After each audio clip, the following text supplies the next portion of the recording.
Hey guys, this is Josh from Coheed and Cambria. May the rock be with you. Hey Troy, how are you? Good, mate. How are you? Super good. Good. Welcome back to May the Rock Be With You, mate. It's been a little while. Uh, yeah, has it? I imagine it probably has. So excited to be back and excited to be coming back to Australia, one of our favorite places. So There we go. Let's do this, though. It has been 8 years since we last chatted. We sat down when you were in here in Sydney, right? So let's catch up. How have the last 8 years been for you? last 8 years were good. Dude, you know, the last time we were supposed to come to Australia, we canceled because I had a heart surgery. And I laid in my hospital bed like, don't cancel, don't cancel. But the guys were like, dude, you're not going to Australia. But we love coming over there. Ticker is in great shape. And yeah, we can't wait. I mean, it's always a treat for any American band to get to come to Australia. That's like, I remember being a young band. And to me, that was Australia and Japan were like, that meant shit was going on, and we held it in such kind of high regard, and that still lives in me. It's so exciting. It's my wife's dream to go to Australia, and so I like making her jealous. She gets to sit here back in New York and be full on jealous of me, so I like that. Oh, she's not even coming. That's amazing. Yeah, she's a school teacher. She's got to work, so trust me, I'd love for her to come, and she would love to come, but duty calls. She takes her job really seriously, but it is her lifelong dream. And we will make it a reality one day, rest assured. But yeah, she's pretty jealous. Love that. Now, we're here because you headed back to Australia, like you said, for the Monolith festivals there, doing a Neverender set. So how do the shows shape up when you're doing the Good Apollo Volume 1 in its entirety? I mean, yeah, it's always challenging to do records front to back. Any band, when they go and support a new record, you kind of cherry pick the songs. And then maybe a few years down the road, there's some B-sides you pull out, but very rarely do you play the entire album. In the Coheed, in the way that we've kind of built our band, we ultimately end up doing that, but it's still the same challenge it is for every band. So it's exciting. That challenge is fun. It keeps you on your toes. And in a way, playing a record that's now, I can't believe it, but 20 years old, God, it's like a time machine, dude. It's like you got to become the player you were then. And of course, we're different players now. I would argue I'm a much better player now, but a different player. And I've got to get back into the mindset of that kid. And what an interesting gift for us to get to do that. And it's been a really gratifying yet challenging experience. And I can't wait. I mean, I love playing that record. It's a record that did so much for us. And all of that is alive when we play it on that stage. All the memories. I think it's about 10 steps past nostalgia. There's so much tied up. There was a lot of hurt that went into that record. And you get to kind of, in a positive way, relive it. And I can't wait to do it. You know, we did do that album front to back in 2017 in the States. And then haven't touched it since. So it's been even a long time since we played a lot of that stuff, but it isn't uncharted territory. We have done it before. Yeah, it's just a really great gift. And I can't wait to bring it to life on stage in Australia. Like I can't sleep at night. I'm super gassed about it. Yes, so we can't wait either. Now, the Amory Wars is, 20 years old now, which is amazing. When the journey started for these Amory Wars, was there a future vision or did it just continue to evolve?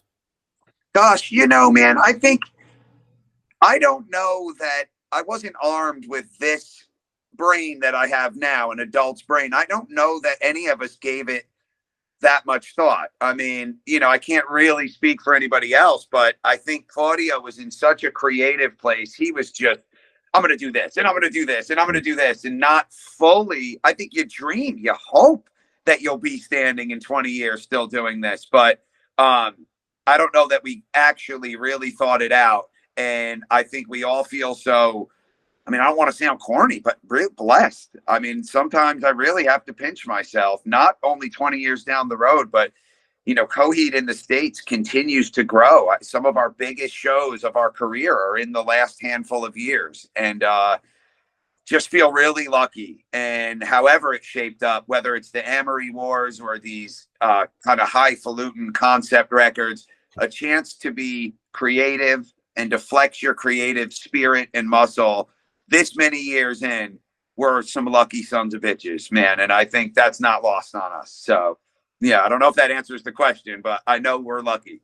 You are lucky. Now, the other side of that is, though, do you ever foresee or has there been talk about an end to the Amory Wars?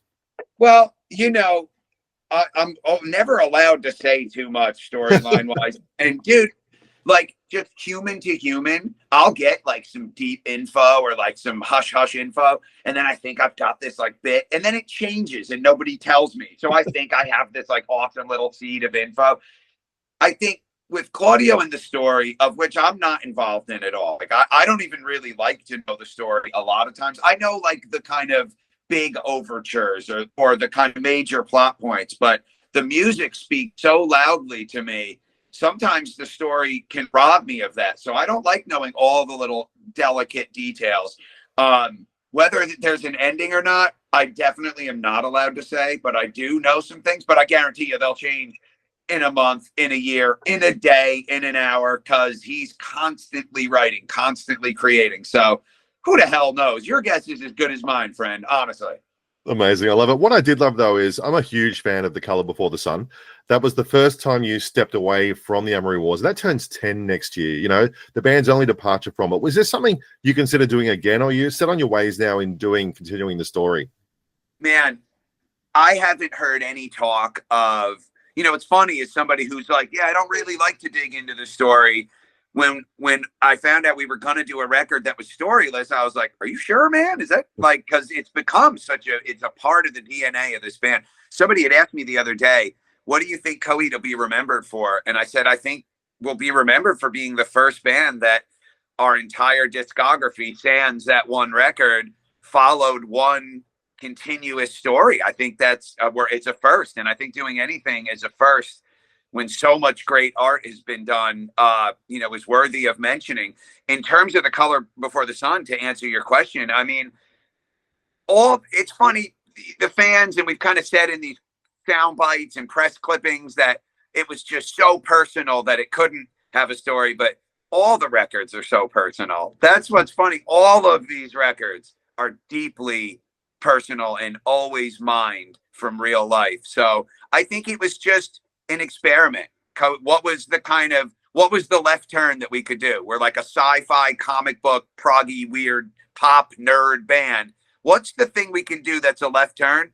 No story this time. And really quite an odd record, the way it's recorded. That's a live album. That was recorded live. We never talk about that. I'm the only one that talks about that. We recorded all our parts at the same time, live on a stage. That record is more of a live album than some bands' actual live album. Like this band live from blah, blah, blah, where they've overdubbed all this stuff. That is a live album, The Color Before the Sun. So it was a really unique, interesting, it's funny, Blaze James, longtime manager of the band, he said to me while we were making that record, he said, I feel like when it's all said and done, this is going to be a really quirky, interesting entry into the catalog. And man, he hit the nail on the head. And in that sense, I'm really ultra proud of that record. I could get hung up in some of the nuance and say, oh man, I wish the kick drum popped a little more on this song, or because we really played our asses off on that album. It's some of the best playing we've ever done because it was challenging to every one track at the same time. It's really challenging. But I love, it's exactly what Blaze said it was. It's an interesting, off the beaten path, really unique, at least on into the, tapestry that is Coheed and Cambria. That's a really unique album and one that I'm deeply proud of. Also, rattles my bones that thing's going to be 10 years old because in my mind it still feels rather new. So holy shit, yeah, that's going to be 10 years old. Wow. Awesome. Well, let's just flying 10 years ahead because we got new music. You dropped a new single with Blindside Sunny. Tell us about the song and how it fits into the Coheed universe. So interesting single pick, obviously. Again, I think it sparks us to do things that are kind of unexpected. What do people think we're going to do? Well, let's do something else. And we liked the song. We thought it was an interesting, weird little tube. We make these long songs with all these winding roads. Well, fuck you. Here's a 2-minute song and it's fucking on fire. We went and played it live too. It's live before anybody knows it. And we're just having fun on stage. And that fire, that ferocity translates to people, whether they've heard it on the radio or whether they've heard it on an album or not. and the crowd would be really lit up by that song. So we kept playing it. We're on a goddamn arena tour in the States, and we're playing a song nobody knows, but it's 2.5 minutes of pure fire, and it's fun. But you know, the new Coheed record, again, I'm not allowed to say any time frames or the name of the album or anything, but it's I think it's our best work to date, and I think people are going to really love it. And yeah, it takes some left turns. What would you expect from a band like ours? I mean, yeah, it takes some wild left turns, and Blindside is one of them. Can't wait. Now, let's look back over your career. It can be very easy to say what can change over time, but what's the one thing that's always remained the same about Coheed and Cambria?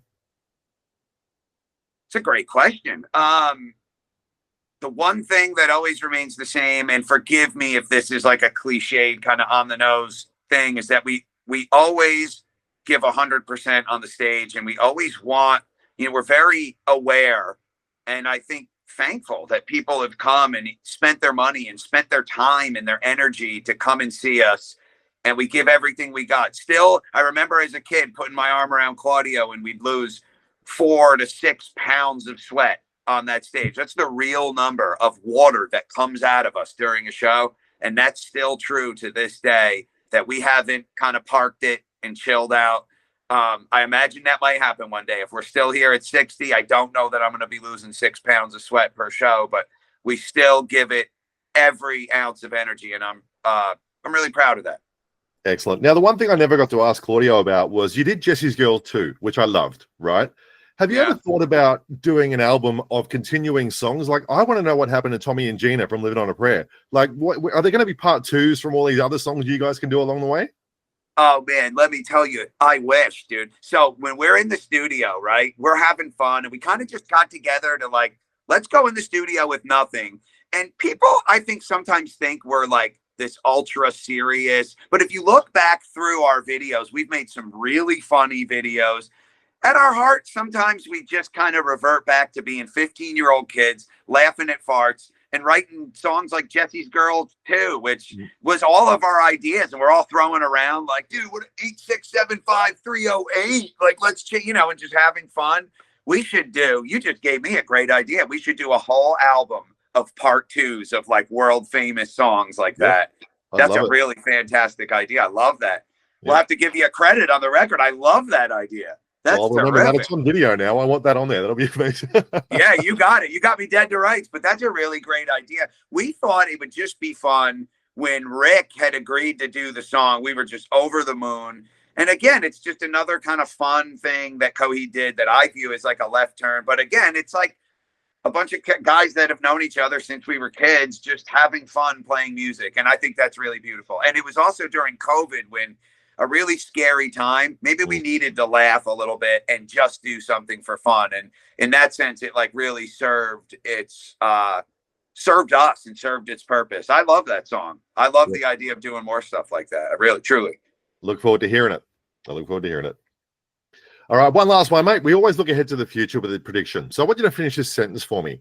In 2025, Coheed and Cambria will take over the world.